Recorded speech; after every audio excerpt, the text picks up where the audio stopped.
Je sais pas vous, mais j'adore les FPS. Je pense que c'est l'une de mes catégories de jeux vidéo préférées. Peut-être parce que j'ai grandi avec les FPS, en passant par CS, Call of Duty, Halo, Battlefield, etc. Et j'en ai bouffé et rebouffé des FPS. Sur ces 15 voire ces 20 dernières années, on peut dire que le FPS est le style de jeu le plus populaire qui a monopolisé une très grande place sur le marché. En même temps, c'est trop bien les FPS quoi. Oh ta gueule. Ok. Si j'aime autant les FPS, c'est sûrement grâce à la vue à la première personne Logique. qui permet de réaliser des choses incroyables. La sensation de vitesse que vous pouvez avoir dans un fast FPS. La pression, le sentiment gratifiant après avoir réussi votre kill dans votre FPS multi préféré.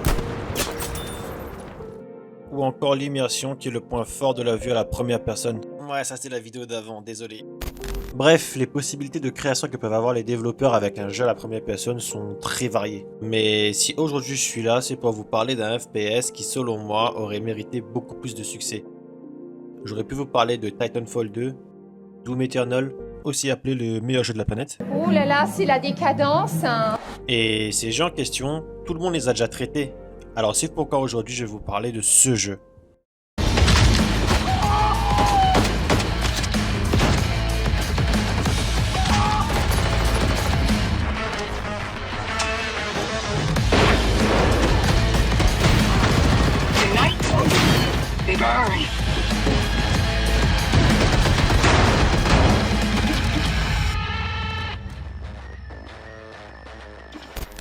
La saga Wolfenstein s'est réellement fait connaître comme l'un des pionniers du FPS en 92 après la sortie du troisième jeu de la série nommé Wolfenstein 3D.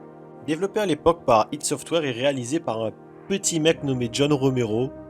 Ouais, c'est juste le boss qui a créé Doom un an après, enfin bref, c'est pas le sujet. Ça fait beaucoup là, non?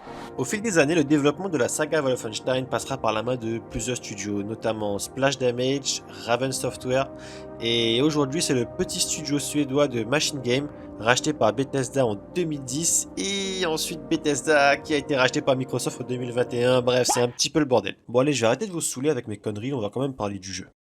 Ah bah c'est pas trop tôt. Wolfenstein 2 de New Colossus est la suite directe du premier jeu, Wolfenstein de New Order. Je pense que vous pouvez jouer aux deux sans faire le premier, mais ça serait quand même dommage car le premier est déjà un bon jeu, et pour suivre le scénario c'est quand même préférable de faire le premier et même enchaîner directement avec le second. On va faire une petite mise en contexte rapide pour ceux qui ne connaissent pas trop Wolfenstein. Wolfenstein se passe dans un univers où l'Allemagne nazie est le grand vainqueur de la Seconde Guerre mondiale. Ils ont donc pris le contrôle de presque toute la planète. Dans ce second opus, on incarne toujours notre bourreau de service, monsieur William Blazkowicz, alias Blasco le Barjo, ennemi numéro 1 du régime nazi et l'homme le plus recherché de la planète. Rien que ça. Du coup, pour faire simple, nous avons notre protagoniste, monsieur Blasco. Je suis énervé là. T'insultes ta mère. Attends, tu vas voir. Attends, qui je suis. Je me laisse faire moi. Je suis pas ta mère. Son équipe de bras cassés, et notre antagoniste, Iron Angel. Je sais pas si ça se prononce comme ça. Je suis méchant. Ce que j'aime bien dans ce jeu, c'est son côté assez dramatique en nous parlant de Blasco, de son passé, même de ses parents. Le jeu développe aussi ses personnages secondaires de façon assez sérieuse. Donc des personnages qui sont d'ailleurs bien écrits et à qui on s'attache beaucoup. Et puis on retourne à la réalité de l'univers qu'est Wolfenstein, c'est-à-dire du grand n'importe quoi, et qui paradoxalement ne se prend pas du tout au sérieux.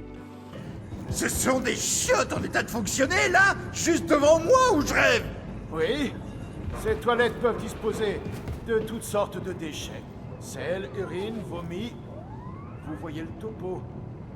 Vous avez du PQ? Comment ça, mon Si ref? vous parlez de papier toilette, oui, il faut évidemment faire un peu attention au stock. Oh, Oui, il y en a à oh, l'intérieur. bordel, oh bordel. Ah, Jésus dans sa culotte de flou. Ouais, je vous l'avais dit. Non mais sérieusement, ça là, c'est le début du jeu. On traverse littéralement un sous-marin en fauteuil roulant, en butant du nazi. Non mais, le jeu commence comme ça, je vous laisse juste imaginer la suite. Et c'est ça qui est cool. Il y a tellement d'excès dans le what the fuck qu'on se demande jusqu'où est-ce qu'ils vont aller.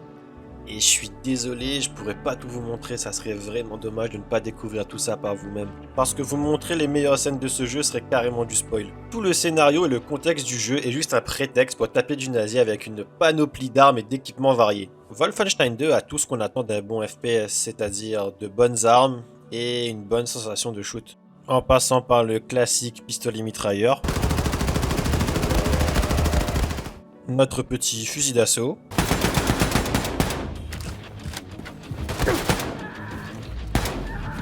et si on rechargeait notre fusil laser?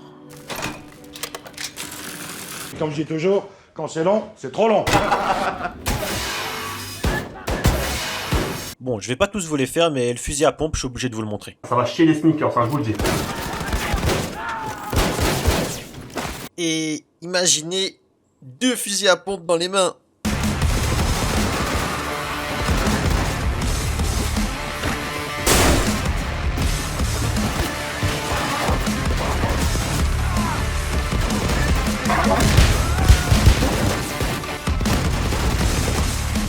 C'est un bordel. La musique que vous venez d'entendre vient directement de la bande originale du jeu qui est composée par Mike Gordon. Ce mec, c'est juste un compositeur hors du commun.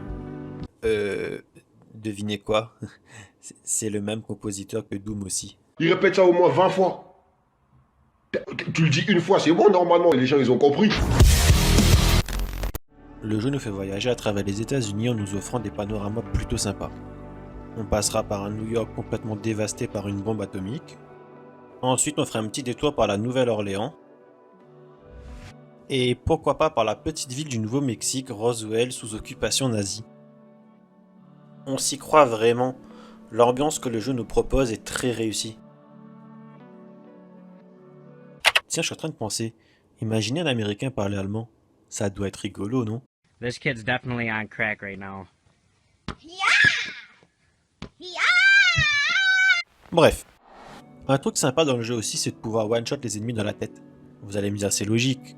Ouais, mais non. Aujourd'hui, dans les FPS, nous avons souvent des sacs à PV. Sur des ennemis autres que des humains, y a pas de souci, je peux comprendre, mais quand on se bat contre des êtres humains, normalement, une balle dans la tête et c'est fini.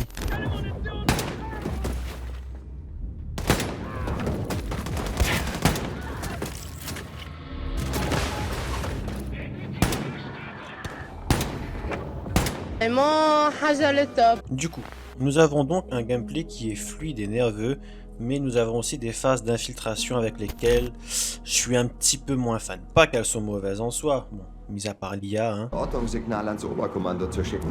Der kommt Il surveille quoi là? Bonne question. Bonne question. Bonne question. nie raus.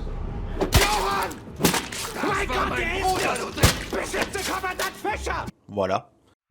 Mais c'est juste que c'est un peu toujours le même schéma. Lorsque vous arrivez dans une zone, vous avez des généraux à éliminer. Ou sinon ils pourront déclencher l'alarme. C'est une mécanique assez classique qu'on voit souvent, mais je me demande à quoi ça sert dans ce jeu. Même si on peut avoir des phases d'infiltration assez sympas, à la longue on se dit ah, moi je veux juste m'amuser quoi, donc on s'en fout, on déclenche l'alarme et on défonce tout le monde.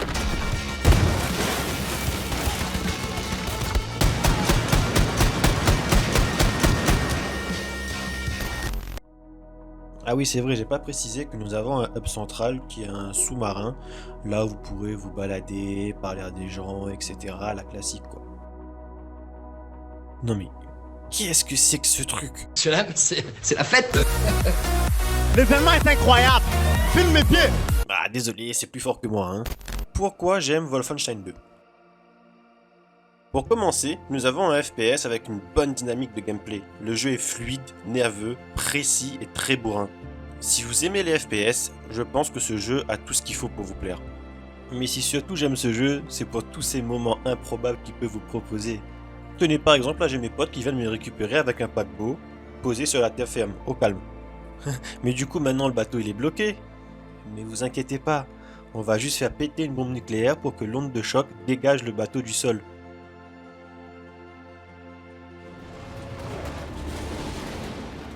J'aime ce jeu parce que je me suis battu contre un chien robot nazi. Et parce qu'ensuite, j'ai chevauché ce chien robot et j'ai tout défoncé. Je suis juste allé sur Vénus pour infiltrer une base nazie et buter tout ce qui s'y trouve. J'aime les cinématiques touchantes qu'on peut avoir entre Blasco et sa femme. Dans une semaine, je nourrirai les vers. T'en sais rien. Tu prédis l'avenir maintenant? Ne fais pas comme si tu savais des choses que tu peux pas savoir.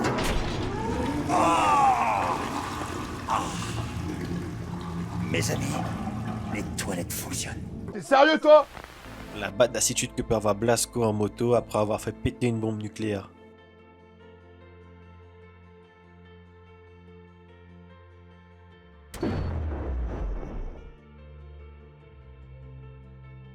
Oh, encore une autre bombe nucléaire, ouais. Je me suis même fait bouffer par un crocodile en passant par les égouts. Ou encore lui, là. Ouais, venez, on le fait exploser. Ça va péter. Dans ce jeu, je peux littéralement écraser mes ennemis. Et qu'est-ce que j'adore tous les personnages complètement tarés qu'il y a dans cet univers. Pour conclure, Wolfenstein 2 est un FPS qui aura de quoi vous tenir en haleine et vous divertir pendant un moment. Le jeu fait tout ce qu'on lui demande, c'est-à-dire être un bon FPS et un bon jeu vidéo. Le studio Machine Games a su créer un jeu qui met en valeur leurs talents et nous prouve encore une fois qu'ils savent faire des FPS. Wolfenstein 2 est juste là pour vous divertir et vous faire passer un bon moment sans forcément vous prendre la tête. Et c'est tout ce qu'on demande dans un jeu vidéo. Malheureusement, certaines productions n'ont pas forcément le succès qu'ils auraient mérité. Il n'est jamais trop tard pour donner sa chance à un jeu et de faire son propre avis. C'est pourquoi, si vous aimez les FPS et que vous êtes passé à côté de ce jeu, foncez et allez tester Wolfenstein 2. Après, j'ai un petit jeu à vous conseiller aussi, il est pas mal, attendez, je crois qu'il est là. Ouais, c'est celui-là, il s'appelle Doom Eternal.